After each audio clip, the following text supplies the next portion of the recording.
चौथा अध्याय गोकर्णोपाख्यान प्रारंभ। सूत जी कहते हैं, मुनिवर, उस समय अपने भक्तों के चित्त में अलौकिक भक्ति का प्रादुर्भाव हुआ देख भक्तवत्सल श्री भगवान अपना धाम छोड़कर वहाँ पधारे। उनके गले में वनमाला शोभा पा रही थी। श्रीअंग सजल जलधर के समान श्याम वर्ण था। उस पर मनोहर पीताम्बर सुशोभित था। कटि प्रदेश करधनी की लड़ियों से सुसज्जित था। सिर पर मुकुट की लटक और कानों में कुंडलों की झलक देखते ही बनती थी। वे त्रिभंग ललित भाव से खड़े हुए चित्त को चुराए लेते थे। वक्षस्थल पर कौस्तुभ मणि दमक रही थी। सारा श्रीअंग हरिचंदन से चर्चित था। उस रूप की शोभा क्या कहें। उसने तो मानो करोड़ों कामदेवों की रूप माधुरी छीन ली थी। वे परमानंद चिन्मूर्ति मधुराति मधुर मुरलीधर ऐसी अनुपम छवि से अपने भक्तों के निर्मल चित्तों में आविर्भूत हुए। भगवान के नित्य लोक निवासी लीला परिकर उद्धव आदि वहाँ गुप्त रूप से उस कथा को सुनने के लिए आए हुए थे।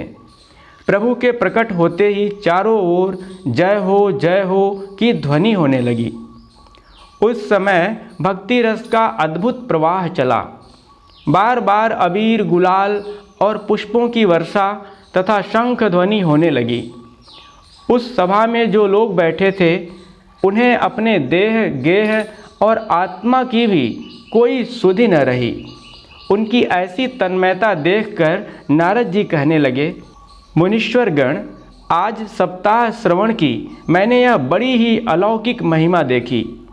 यहाँ तो जो बड़े मूर्ख, दुष्ट और पशु पक्षी भी हैं, वे सभी अत्यंत निष्पाप हो गए हैं। अतः इसमें संदेह नहीं कि कली काल में चित्त की शुद्धि के लिए इस भागवत कथा के समान मर्त्यलोक में पाप पुंज का नाश करने वाला कोई दूसरा पवित्र साधन नहीं है। मुनिवर, आप लोग बड़े कृपालु हैं।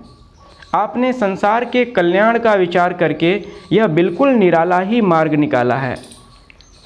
आप कृपया यह तो बताइए कि इस कथा रूप सप्ताह यज्ञ के द्वारा संसार में कौन कौन लोग पवित्र हो जाते हैं।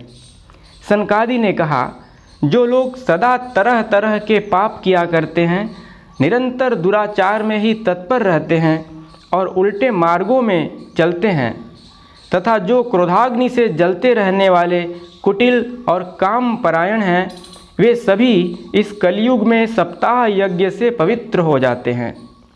जो सत्य से च्युत, माता पिता की निंदा करने वाले, तृष्णा के मारे व्याकुल, आश्रम धर्म से रहित, दंभी, दूसरों की उन्नति देखकर कूढ़ने वाले और दूसरों को दुख देने वाले हैं, वे भी कलयुग में सप्ताह यज्ञ से पवित्र हो जाते हैं।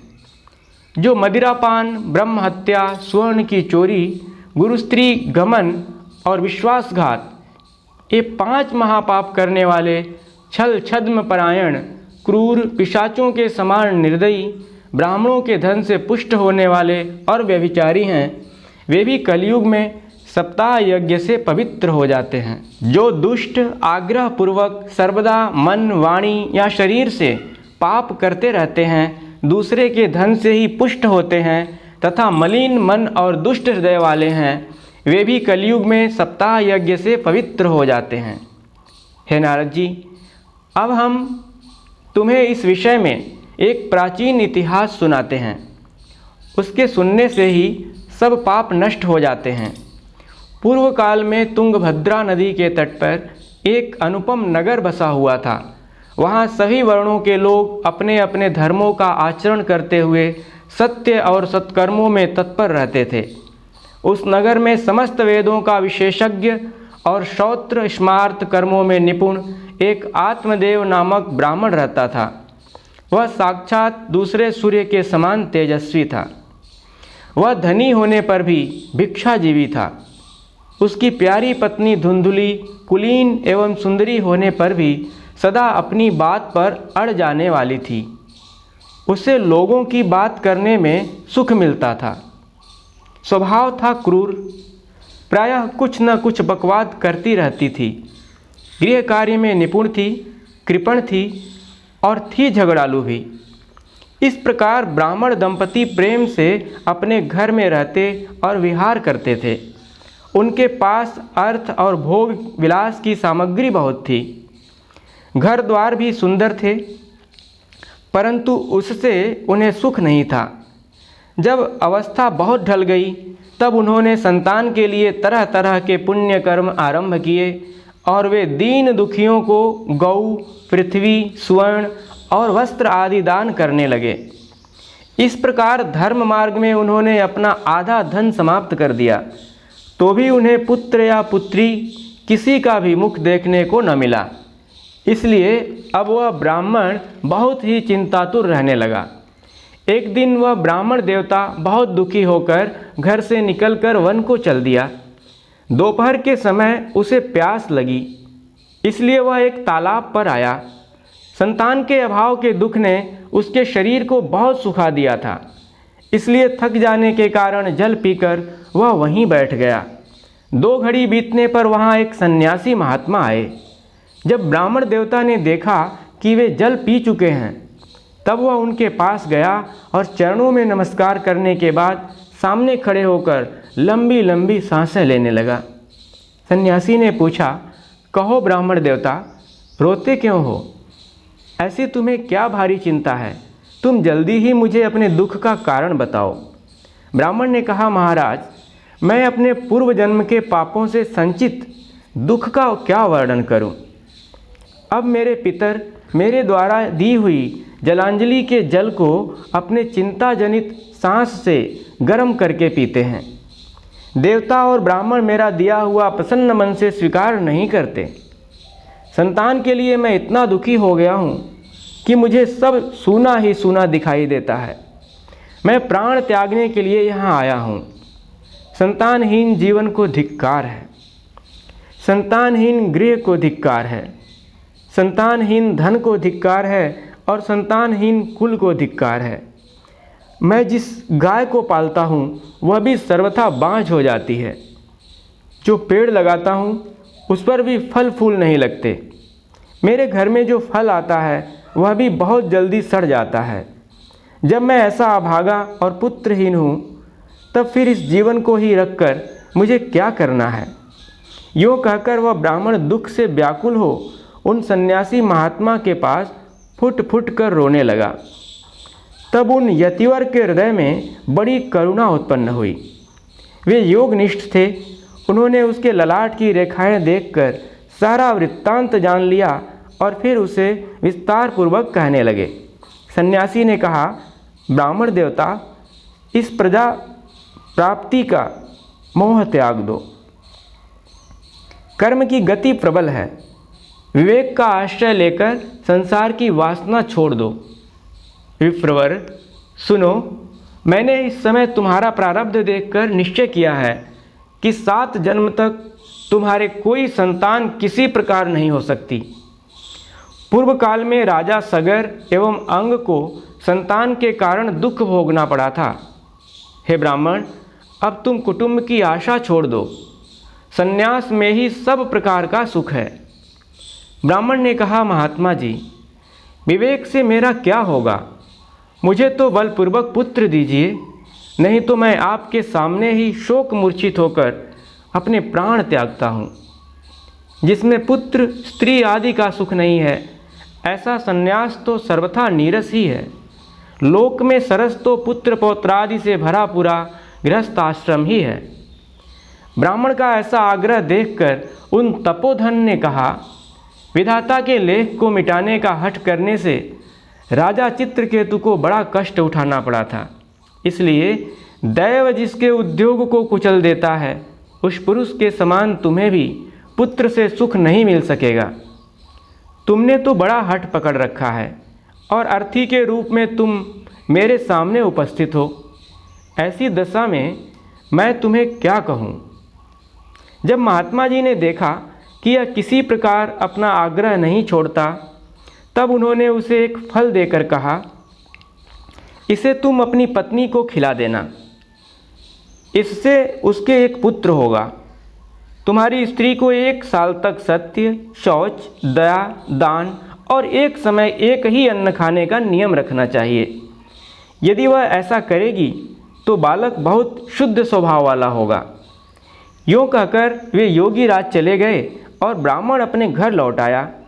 वहाँ आकर उसने वह फल अपनी स्त्री के हाथ में दे दिया और स्वयं कहीं चला गया। उसकी स्त्री तो कुटिल स्वभाव की थी ही। वह रो रो कर अपनी एक सखी से कहने लगी, सखी, मुझे तो बड़ी चिंता हो गई, मैं तो यह फल नहीं खाऊंगी। फल खाने से गर्भ रहेगा और गर्भ से पेट बढ़ जाएगा, फिर कुछ खाया पिया जाएगा नहीं, इससे मेरी शक्ति क्षीण हो जाएगी। तब बता, घर का धंधा कैसे होगा? और दैववश यदि कहीं गांव में डाकुओं का आक्रमण हो गया तो गर्भिणी स्त्री कैसे भागेगी? यदि सुखदेव जी की तरह यह गर्भ पेट में ही रह गया तो इसे बाहर कैसे निकाला जाएगा?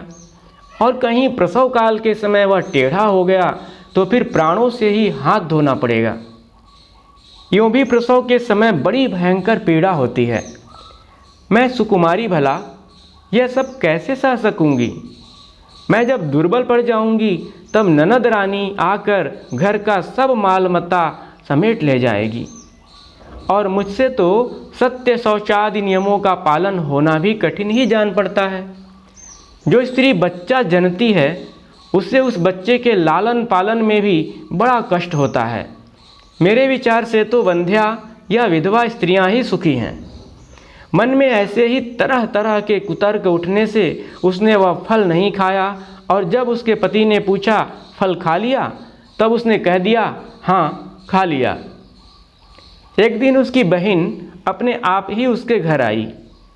तब उसने अपनी बहन को सारा वृत्तांत सुनाकर कहा कि मेरे मन में इसकी बड़ी चिंता है, मैं इस दुख के कारण दिनों दिन दुबली हो रही हूँ।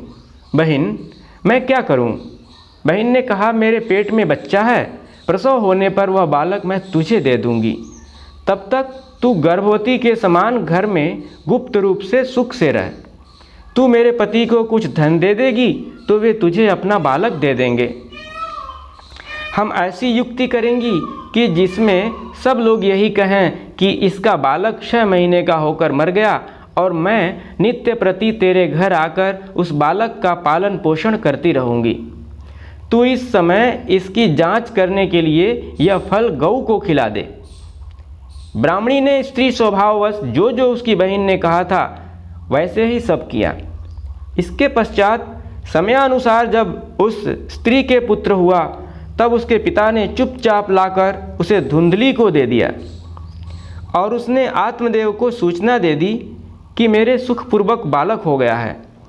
इस प्रकार आत्मदेव के पुत्र हुआ सुनकर सब लोगों को बड़ा आनंद हुआ। ब्राह्मण ने उसका जात कर्म संस्कार करके ब्राह्मणों को दान दिया और उसके द्वार पर गाना बजाना तथा अनेक प्रकार के मांगलिक कृत्य होने लगे। धुंधली ने अपने पति से कहा, मेरे स्तनों में तो दूध ही नहीं है, फिर गौ आदि किसी अन्य जीव के दूध से मैं इस बालक का किस प्रकार पालन करूंगी? मेरी बहन के अभी बालक हुआ था, वह मर गया है, उसे बुलाकर अपने यहाँ रख लें तो वह आपके इस बच्चे का पालन पोषण कर लेगी। तब पुत्र की रक्षा के लिए आत्मदेव ने वैसा ही किया तथा माता धुंधली ने उस बालक का नाम धुंधुकारी रखा। इसके बाद 3 महीने बीतने पर उस गऊ के भी एक मनुष्याकार बच्चा हुआ। वह सर्वांग सुंदर, दिव्य, निर्मल तथा स्वर्ण किसी कांति वाला था। उसे देखकर ब्राह्मण देवता को बड़ा आनंद हुआ और उसने स्वयं ही उसके सब संस्कार किए। इस समाचार से और सब लोगों को भी बड़ा आश्चर्य हुआ और वे बालक को देखने के लिए आए तथा आपस में कहने लगे, देखो भाई, अब आत्मदेव का कैसा भाग्य उदय हुआ है। कैसे आश्चर्य की बात है कि गौ के भी ऐसा दिव्य रूप बालक उत्पन्न हुआ है। दैवयोग से इस गुप्त रहस्य का किसी को भी पता न लगा। आत्मदेव ने उस बालक के गौ के से कान देखकर उसका नाम गोकर्ण रखा। कुछ काल बीतने पर वे दोनों बालक जवान हो गए। उनमें गोकर्ण तो बड़ा पंडित और ज्ञानी हुआ, किंतु धुंधुकारी बड़ा ही दुष्ट निकला। स्नान शौचादि ब्राह्मणोचित आचारों का उसमें नाम भी न था और न खान पान का ही कोई परहेज था। क्रोध उसमें बहुत बढ़ा चढ़ा था। वह बुरी बुरी वस्तुओं का संग्रह किया करता था, मुर्दे के हाथ से छुआया हुआ अन्न भी खा लेता था। दूसरों की चोरी करना और सब लोगों से द्वेष बढ़ाना उसका स्वभाव बन गया था।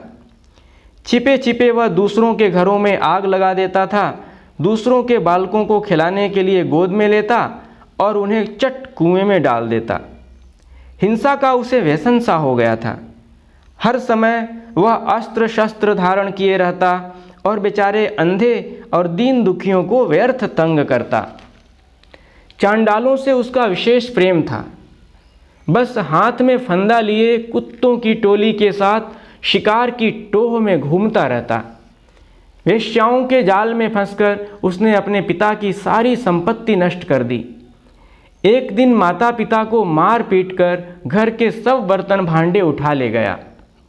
इस प्रकार जब सारी संपत्ति स्वाहा हो गई तब उसका कृपण पिता फूट फूट कर रोने लगा और बोला, इससे तो इसकी माँ का बांझ रहना ही अच्छा था। कुपुत्र तो बड़ा ही दुखदाई होता है। अब मैं कहाँ रहूँ, कहाँ जाऊँ? मेरे इस संकट को कौन काटेगा? हाय, मेरे ऊपर तो बड़ी विपत्ति आ पड़ी है। इस दुख के कारण अवश्य मुझे एक दिन प्राण छोड़ने पड़ेंगे। उसी समय परम ज्ञानी गोकर्ण जी वहाँ आए और उन्होंने पिता को वैराग्य का उपदेश करते हुए बहुत समझाया। वे बोले, पिताजी, यह संसार असार है। यह अत्यंत दुख रूप और मोह में डालने वाला है। पुत्र किसका, धन किसका, स्नेहवान पुरुष रात दिन दीपक के समान जलता रहता है। सुख न तो इंद्र को है और न चक्रवर्ती राजा को ही। सुख है तो केवल विरक्त एकांत जीवी मुनि को। यह मेरा पुत्र है, इस अज्ञान को छोड़ दीजिए। मोह से नरक की प्राप्ति होती है। यह शरीर तो नष्ट होगा ही, इसलिए सब कुछ छोड़कर वन में चले जाइए। गोकर्ण जी के वचन सुनकर आत्मदेव वन में जाने के लिए तैयार हो गया और उनसे कहने लगा, बेटा, वन में रहकर मुझे क्या करना चाहिए, यह मुझसे विस्तार पूर्वक कहो। मैं बड़ा मूर्ख हूँ। अब तक कर्मवश स्नेह पाश में बंधा हुआ अपंग की भांति इस घर रूप अंधेरे कुएं में ही पड़ा रहा हूँ। तुम बड़े दयालु हो, इससे मेरा उद्धार करो।